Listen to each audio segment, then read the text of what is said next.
تھا. کہتے کبھی کبھی سادے بندے آتے تھے پر بڑی عجیب ہی بات کر جاتے تھے. کہتے ایک دیہاتی آئے, تامت باندھی ہوئی اور سادہ سا رومال کندھے پہ رکھا ہوا ہے. نبی پاک کے پاس آئے اور حضور سے دل لگی کرنے لگے. حضور سے دل لگی کرنے لگے, میٹھی باتیں کہنے لگے. یا رسول اللہ ایک مسئلہ پوچھنے آیا ہوں. فرمایا پوچھو. عرض کرتے ہیں حضور قیامت میں حساب کون لے گا؟ قیامت میں اب کس کو نہیں پتا کون حساب لے گا, دل لگی کی بات ہے نا, کون لے گا؟ نبی پاک نے فرمایا اللہ حساب لے گا. تو کہتے ہیں اس نے نا اور جملہ کہا تو ہم اس کی بات پہ حیران ہو گئے. کہنے لگے یا رسول اللہ واقعی اللہ حساب لے گا؟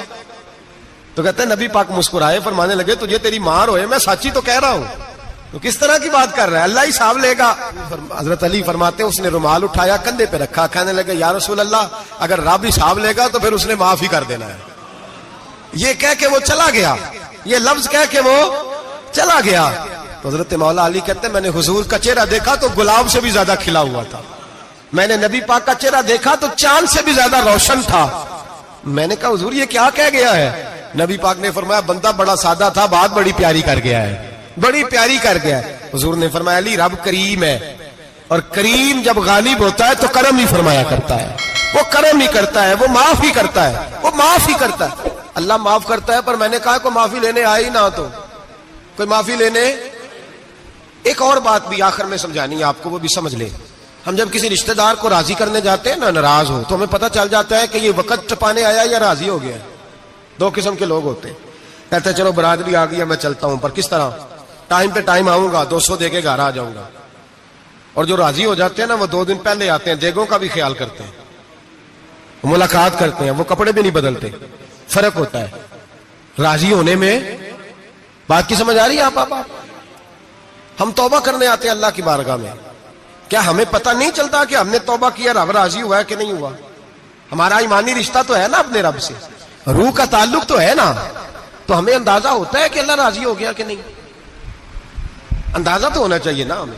یہ بات کہنے کی نہیں, یہ بات محسوس کرنے کی ہے. اس کو محسوس کریں. ہم جب اللہ کی بارگاہ میں آئے تو پھر ہمیں اندازہ ہونا چاہیے کہ میں نے منا لیا ہے کہ نہیں منا سکا, میں اس کو راضی کر کے اٹھ رہا ہوں کہ نہیں اٹھ رہا.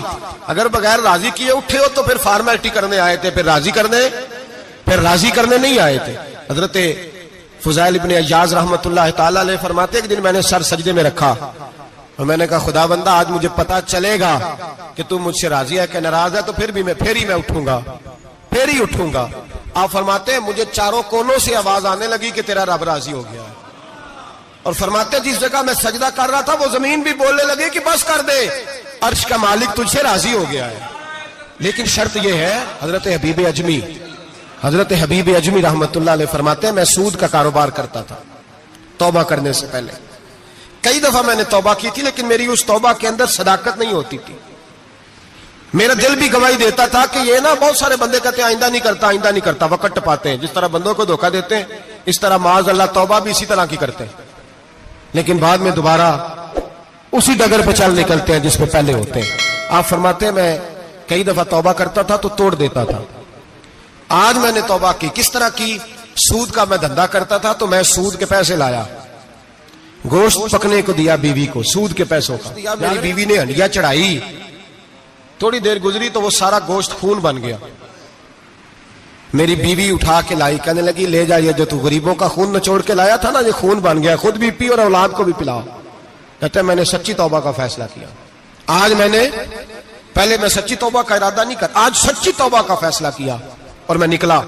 حضرت حسن بصری کے پاس گیا, ان کی بیعت ہوا, توبہ کی, انہوں نے مجھے اعمال بتائے, کھری توبہ کی. کہتے ہیں جب توبہ کے لیے گھر سے نکلا تو چھوٹے چھوٹے بچے کھیل رہے تھے. ایک بچہ کہنے لگا پیچھے ہٹ جاؤ, بہت بڑا سودیا ہے, اس کا سایہ بھی پڑ گیا تو ہمارے اندر نحوست آ جائے گی, پیچھے ہٹ جاؤ, سود کا دھندا کرتا ہے. کہتے ہیں مجھے اور چوٹ لگی کہ یا اللہ تیری چھوٹی چھوٹی مخلوق بھی یہ سمجھتی ہے.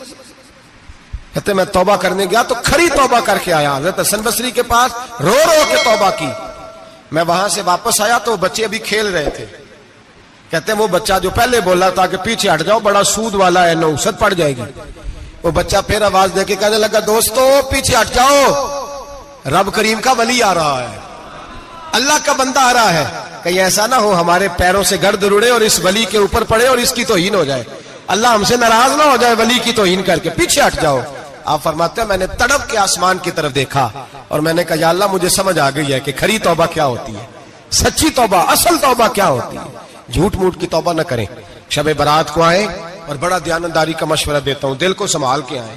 اگر جھوٹ نہیں چھوڑنا، فریب نہیں چھوڑنا، ہم نے مسجد کی حاضری کی پابندی نہیں کرنی تو پھر توبہ کے لفظ پکارنا دھوکہ ہے، پھر یہ دھوکہ ہے، پھر یہ مذاق ہے، پھر مذاق نہ کریں۔ آنا ہے تو کھری توبہ کے ارادے سے آئیں، کھل کے آئیں۔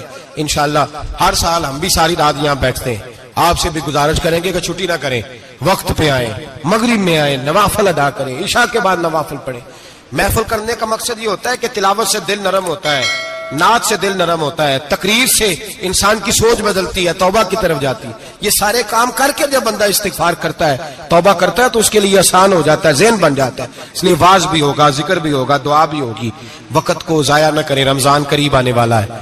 بزرگ کہتے ہیں اگر شب برات پہ سچی توبہ کر لو گے تو پھر رمضان میں جو نیکیاں کرو گے وہ تمہارے پاس سٹاک بن جائے گا، وہ تمہارے پاس خزانہ اکٹھا ہو جائے گا۔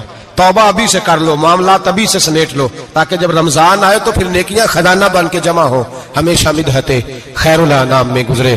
دعا ہے یہ عمر درود و سلام میں گزرے۔ آخر دعوانا